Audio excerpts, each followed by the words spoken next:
Friends, आज की video में मैं जिस फर्टिलाइज़र को आपके साथ शेयर करने वाली हूँ उसका रिज़ल्ट बहुत ही ज़्यादा चौंकाने वाला आपको मिलने वाला है।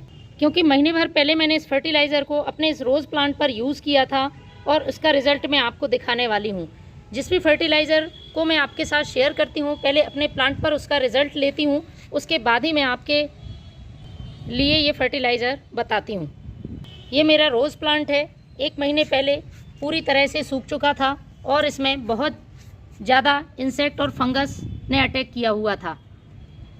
मैंने इस फर्टिलाइज़र का यूज़ किया, 1 महीने बाद का ये रिज़ल्ट है। और देखिए प्लांट में कितनी ज़्यादा फ्लावरिंग हो रही है, नई ग्रोथ भी लगातार चल रही है, साथ में पौधा हरा भरा और घना है। अभी सूखे हुए प्लांट के आप निशान भी देख सकते हैं। इस तरह से पत्तियाँ पीली काली पड़ के पूरी तरह से झड़ चुकी थी और प्लांट की टहनियाँ भी ख़राब होकर पूरी तरह से सूख चुकी थी। तो आज मैं अपने एक और प्लांट पर इस फर्टिलाइज़र का यूज़ करने वाली हूँ और किसी दूसरे वीडियो में मैं आपको इसका रिज़ल्ट भी बताऊंगी। देखिए ये पूरी तरह से सूखा हुआ प्लांट है और इसमें लगातार पत्तियां सूख कर गिर रही हैं। प्लांट पूरी तरह से ख़राब हो चुका है। तो आज मैं इस फर्टिलाइज़र का यूज़ अपने इस रोज़ के प्लांट में करने वाली हूँ। बहुत पुराना प्लांट है, स्टेम देखकर आप अंदाज़ा लगा सकते हैं। साइड से जो भी ग्रोथ हो रही है वही भी धीरे धीरे सूखती जा रही है। तो आपके प्लांट के साथ भी कुछ इस तरह से समस्या है, पौधा ग्रोथ नहीं कर पा रहा है या अच्छी खासी ग्रोथ करता हुआ पौधा अचानक से सूख रहा है, प्लांट में बिल्कुल भी फ्लावरिंग नहीं हो रही है, तो फ्रेंड्स इस फर्टिलाइज़र का यूज़ करें। क्योंकि ये फर्टिलाइज़र पौधे को न केवल पोषण देगा बल्कि प्लांट की मिट्टी में इंसेक्ट, फंगस और चींटियों को दूर करने में भी मदद करेगा। मिट्टी उपजाऊ बनेगी, पीएच बैलेंस रहेगा। फर्टिलाइज़र में मौजूद पोटेशियम पौधे में कलियां बनाने में और फूल खिलाने में मदद करेगा। तो एक ही चीज़ से आपके प्लांट को बहुत सारे फ़ायदे एक साथ होने वाले हैं। पूरे वीडियो में मेरे साथ बने रहें। तो किसी भी फर्टिलाइज़र का यूज़ करने से पहले आपको मिट्टी को करना होगा साफ़। किसी भी तरह का खरपतवार, कचरा है तो मिट्टी में से हटा दें और मिट्टी की अच्छी तरह से गुड़ाई कर लें। मिट्टी को उलट पुलट करना बहुत ज़रूरी है जिससे कि जड़ों में पर्याप्त मात्रा में ऑक्सीजन पहुंच सके और हम जो भी फर्टिलाइज़र डालें प्लांट पर बहुत तेज़ी से उसका असर हो। इस तरह से मिट्टी जम जाती है और इस जमी हुई मिट्टी में हम कोई सा भी फर्टिलाइज़र डालेंगे पौधे में कोई फ़ायदा देखने को नहीं मिलेगा। जब आप सभी फर्टिलाइज़र डालकर देख लेते हैं फिर भी प्लांट में कोई ग्रोथ नहीं होती है या फूल नहीं आते हैं तो इसका मतलब मिट्टी में भी इंसेक्ट, फंगस है, इसके साथ ही मिट्टी का पीएच गड़बड़ है। तो ये सारी समस्याएं इस फर्टिलाइज़र के यूज़ से ख़त्म होने वाली हैं। इस तरह से मिट्टी को हल्का कर लें। यदि आपके प्लांट में फ्लावरिंग होकर फूल सूख चुके हैं तो आपको उन फूलों को कट कर देना है। ख़राब होती हुई टहनियाँ, पीली पड़ती पत्तियों को भी आप हटा दें।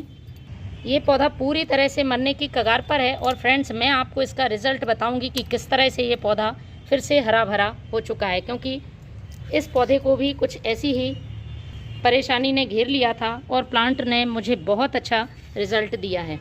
तो चलिए अब हम तैयार करते हैं एक लिक्विड फर्टिलाइज़र। इस फर्टिलाइज़र का यूज़ करते समय कुछ बातों का ध्यान रखना है।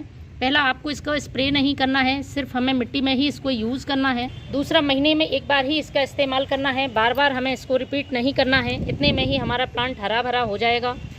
और तीसरी बात, लगातार बारिश में आपको इसका यूज़ नहीं करना है। मिट्टी हल्की सी ड्राई होनी चाहिए तभी आप इस फर्टिलाइज़र का अपने पौधों पर यूज़ करें। इस फर्टिलाइज़र को बनाने के लिए सबसे पहले आपको ले लेना है एक जार। पौधों की संख्या के हिसाब से आप इसको कम ज़्यादा बना सकते हैं। मात्रा का आपको बहुत ज़्यादा ध्यान रखना है। 1 लीटर पानी में मैं ये मात्रा बताने वाली हूँ, उसी हिसाब से आप कम ज़्यादा इस मात्रा को कर सकते हैं। तो सबसे पहले मैं यूज़ करूँगी ये प्याज के छिलके। प्याज की जो ऊपरी लेयर होती है बिल्कुल पतले छिलके, उनका इस्तेमाल करना है हमें, मोटे छिलकों का इस्तेमाल नहीं करना है। पोटेशियम से भरपूर होते हैं, साथ ही मैग्नीशियम, कैल्शियम, कॉपर, जिंक जैसे कई पोषक तत्व इसमें मौजूद होते हैं। तो 1 मुट्ठी ये प्याज का छिलका ले लेना है। 3 चीज़ों का उपयोग इस फर्टिलाइज़र को बनाने में मैंने किया है। तीसरी चीज़ है वो मैं फर्टिलाइज़र बनने के बाद यूज़ करूँगी। दूसरी चीज़ ले रही हूँ ये केले का छिलका। केले का छिलका पोटेशियम के साथ साथ कई माइक्रोन्यूट्रिएंट से भरपूर होता है, लेकिन बहुत से लोगों को परेशानी होती है कि केले के छिलके का जब हम लिक्विड फर्टिलाइज़र डालते हैं तो प्लांट की मिट्टी में फंगस लग जाता है। तो फ्रेंड्स जो चीज़ मैं बाद में यूज़ करूँगी उससे पौधे में फंगस भी नहीं लगेगा और प्लांट को भरपूर मात्रा में केले और प्याज के छिलके से पोटेशियम मिल सकेगा। तो एक केले का छिलका मैंने डाल दिया है। अब हमें भर देना है इसमें 1 लीटर पानी और इसे ढककर सेमी शेड एरिया में 24 घंटे के लिए रख देना है। तो 24 घंटे पहले मैंने इस फर्टिलाइज़र को बनने रखा था। कुछ इस तरह से ये बनकर तैयार हो। प्याज के छिलके और केले के छिलके अच्छी तरह से गल गए हैं। इसको हमें छान लेना है। तो लगभग 1 गिलास फर्टिलाइज़र मैंने ये ले लिया है और इसमें हमें मिलाना है 5 से 6 गुना सादा पानी। यदि आप पूरा 1 लीटर फर्टिलाइज़र छान कर ले रहे हैं तो 5 लीटर के लगभग आपको सादा पानी मिलाना होगा। तो मैंने इसे छान लिया है और छानने के बाद लगभग 1 से 1.5 लीटर ये फर्टिलाइज़र तैयार हुआ है। अब हम इसमें एक और चीज़ ऐड करेंगे जो कि पौधे के लिए बेहद ही उपयोगी है यदि इसका सही तरीके से इस्तेमाल किया जाए। ये है फिटकरी, जिसे कि हम एलम कहते हैं।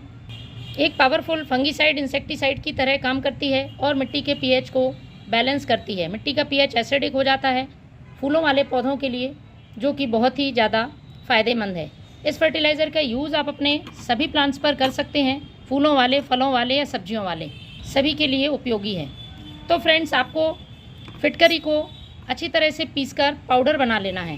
कुछ इस तरह से मैंने ये पाउडर बना लिया है और 1 लीटर फर्टिलाइज़र में आपको लगभग 1/4 चम्मच, छोटे चम्मच से आपको माप करना है। यदि चुटकी से माप करें तो 1 से 2 चुटकी ये फिटकरी का पाउडर डालना है। इससे ज़्यादा हमें यूज़ नहीं करना है, वरना मिट्टी बहुत ज़्यादा एसिडिक हो जाएगी। जब भी आप फिटकरी का पाउडर फर्टिलाइज़र में मिला रहे हैं तो फ्रेंड्स, आपको तुरंत यूज़ करना है। इसे हमें रखना नहीं है। इसको आपको अपने सभी प्लांट्स में बहुत तेज़ धूप में इस्तेमाल नहीं करना है। इस तरह से आपको पॉट की साइज़ के हिसाब से अपने सभी प्लांट्स में इस फर्टिलाइज़र को डाल देना है। तो मैंने अभी रोज़ प्लांट में ये डाला है, बाद में मैं अपने और भी पौधों में इस फर्टिलाइज़र का यूज़ करूँगी। तो फ्रेंड्स, आप भी अपने पौधों को हरा भरा रखने के लिए इस फर्टिलाइज़र का यूज़ महीने में 1 बार ज़रूर करें। मिलते हैं अगले वीडियो में। Thank you.